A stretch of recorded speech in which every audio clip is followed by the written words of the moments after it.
दिनों से लगातार बारिश हो रही थी।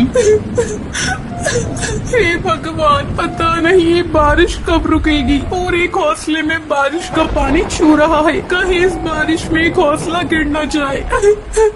टुनटुनी के पापा जिंदा होते तो अब तक हम लोगों का पक्का घर बन गया होता, लेकिन हाय रे किस्मत, भगवान से ये भी न देखा गया। अरे टुनटुनी भाग, घोंसला टूट रहा है। बुलबुल बाहर पानी में मजे कर रही है, उसे भी साथ ले ले। टूनी जल्दी जल्दी टुनटुनी को लेकर घोंसले से बाहर निकल जाती है। जैसे ही वो घोंसले से बाहर निकलती है, वैसे ही उनका घोंसला टूटकर गिर जाता है। अब उनके पास रहने का कोई ठिकाना नहीं था। टूनी अपने बच्चों को लिए बारिश में इधर उधर भटकने लगती है।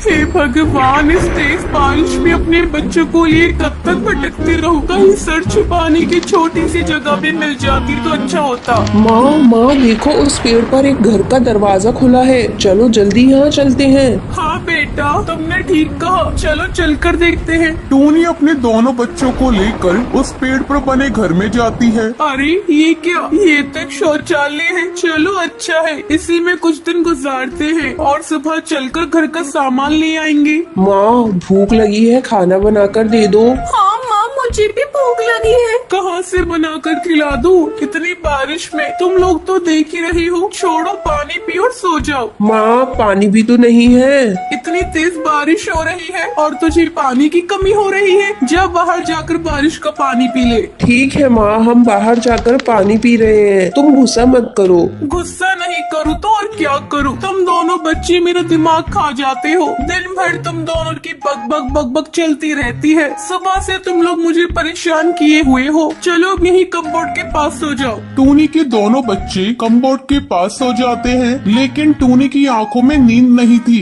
बच्चे तो जैसे तैसे सो गए। अब मुझे इनकी रात भर रखवाली करनी होगी। मुझे जहरीले जीव जंतुओं से इन बच्चों को बचाना होगा। सुबह जब उन तीनों की नींद खुलती है तो वो देखते हैं बाहर भीड़ लगी हुई है। पक्षी कतार में खड़े हैं। तभी उनमें से कौवा बोलता है, अरे इस शौचालय में तुम लोग क्या कर रहे हो? चलो हटो तुम लोग यहाँ से, हम सभी को इसमें शौचालय के लिए जाना है।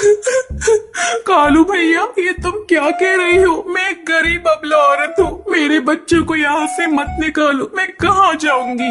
जा तू कहीं जा, पहले तू यहाँ से हट। तू हटती है कि नहीं? मैं तेरी शिकायत सरपंच से कर दूंगा। जा बड़ा आया सरपंच से शिकायत करने वाला। आज तेरे ही कारण मेरा घर पक्का नहीं बन पाया। अगर तूने मेरा सरकारी पैसा गबन नहीं किया होता तो आज मेरा पक्का घर होता। जा, मैं यहाँ से नहीं निकलती। देखती हूँ क्या करते हो तुम। बहुत ज्यादा अकड़ दिखा रही है। पति तो नहीं रहा है तेरा, अब तू किस पर अकड़ दिखा रही है? चलो भाइयों, सरपंच से शिकायत करते हैं।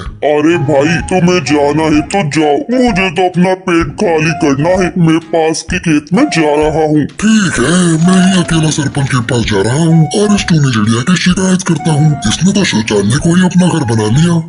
जा कर ले सरपंच से शिकायत। मैं भी तेरे पीछे पीछे आ रही हूँ। अब तो सरपंच को पैसा देना ही पड़ेगा। जब तक मेरे पैसे मुझे नहीं मिल जाते, मैं यहाँ से हिलूंगी नहीं। शोर सुनकर पास के पेड़ों की चिड़िया भी वहाँ पर आ जाती है। तुम बिल्कुल ठीक कहती हो। इस काले कलूटे कौवे ने हम तोतों का भी पैसा गबन किया है। हम लोग तुम्हारे साथ हैं, तुम्हारे साथ हम भी सरपंच के पास चलेंगे। जंगल के पंछियों के बड़े हुए हौसले को देखकर वो कौवा डर जाता है। पक्षी उसे लेकर सरपंच के पास पहुंचती है। कालू, क्या बात है? जो जंगल के पक्षी तुम्हें लेकर मेरे पास आई हैं? सरपंच जी, इस टोनी ने जंगल के शौचालय पर कब्जा कर लिया है और हटना तो दूर, मुझसे झगड़ा कर रही है।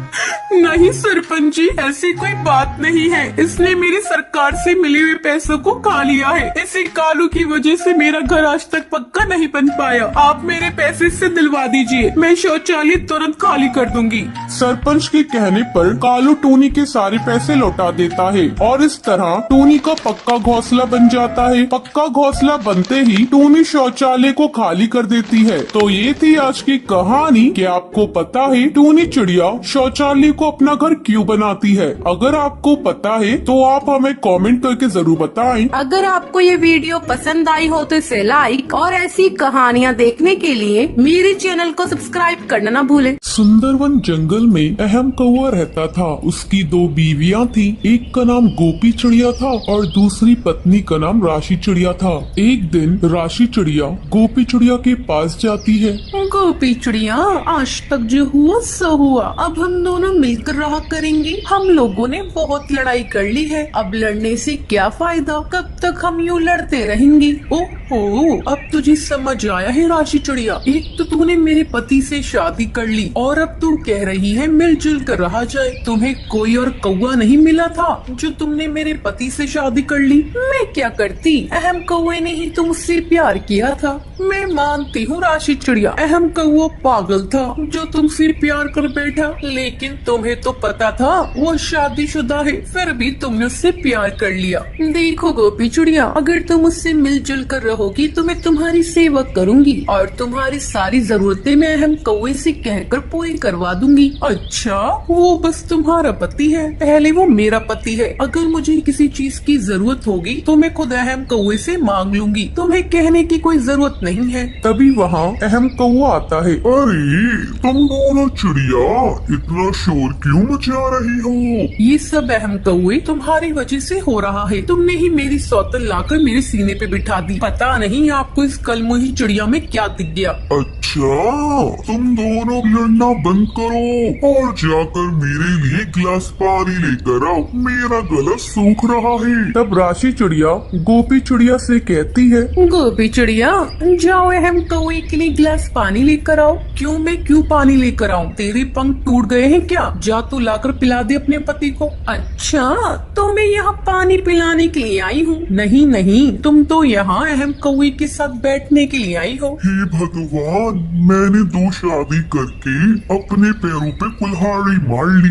2 पत्नियां होकर भी कोई मुझे एक गिलास पानी नहीं पिला रही है। अच्छा बाबा, तुम दोनों लड़ना बंद करो, मैं खुद ही पानी पी लेता हूँ। ऐसे ही काफी दिन गुजर जाते हैं। एक दिन अहम कौवा राशि चिड़िया के लिए हार लेकर आता है। अरे ये हार तो बहुत ही खूबसूरत है, क्या आप मेरे लिए लेकर आए हैं? तभी राशि चिड़िया वहाँ पर आ जाती है। नहीं, ये हार मेरा है, ला इधर दे। नहीं दूंगी। तुम क्या कर लोगी? देखो अहम कौवे, मैं तुमसे कह रही हूँ, उससे कह दो मेरा हार मुझे वापस दे, नहीं तो मैं इसका सर फोड़ दूंगी। चल दे मेरा हार। दोनों खींचातानी करने लगती हैं। वो हार टूट जाता है। ये देखकर अहम कौवा हंसने लगता है और कमरे में चला जाता है। ले पहन इस हार को पहनकर तू बड़ी मिस इंडिया बनने वाली थी। अरे तुम दोनों झगड़ती रहोगी या मुझे खाना भी दोगी? अभी ला रही हूँ अहम कौवे। अब दोनों खाना लेकर अहम कौवे के पास जाती हैं और उसे खिलाने लगती हैं। अहम कौवे देखो, मैंने तुम्हारे लिए लड्डू बनाए हैं। नहीं अहम कौवे, पहले तुम्हें मेरा बनाया हुआ हलवा खाना पड़ेगा। ये लो खाओ। नहीं अहम कौवे, पहले तुम मेरे बने हुए लड्डू खाओगे। अब वो दोनों जबरदस्ती अपना बना हुआ खाना अहम कौवे के मुंह में भर देती हैं। अहम कौवा उल्टी करने लगता है। अरे तुम दोनों मुझे खिला खिला कर मार डालोगी क्या? मुझे कुछ नहीं खाना है, मैं सोने जा रहा हूँ। चलो अहम कौवे, तुम मेरे कमरे में सो जाओ। चुप रहे डायन, वो मेरे कमरे में सोएगा। तूने डायन किससे कहा? मेरे पति से तूने झूठ बोलकर शादी की है, तेरा इन पर कोई अधिकार नहीं है। अब गोपी चिड़िया और राशि चिड़िया दोनों अहम कौवे को अपने कमरे में सुलाने की जिद करने लगती हैं। बस करो मेरी बहनों, बख्श दो मुझे, नहीं जाना किसी के भी कमरे में। ये कहकर अहम कौवा वहाँ से चला जाता है। फिर से गोपी चिड़िया और राशि चिड़िया दोनों लड़ने लगती हैं। तो ये थी आज की कहानी। क्या आपको पता है गोपी चिड़िया ने अहम कौवे के लिए क्या बनाया था? अगर आपको पता है तो आप हमें कमेंट करके जरूर बताएं। अगर आपको ये वीडियो पसंद आई हो तो इसे लाइक और ऐसी कहानियाँ देखने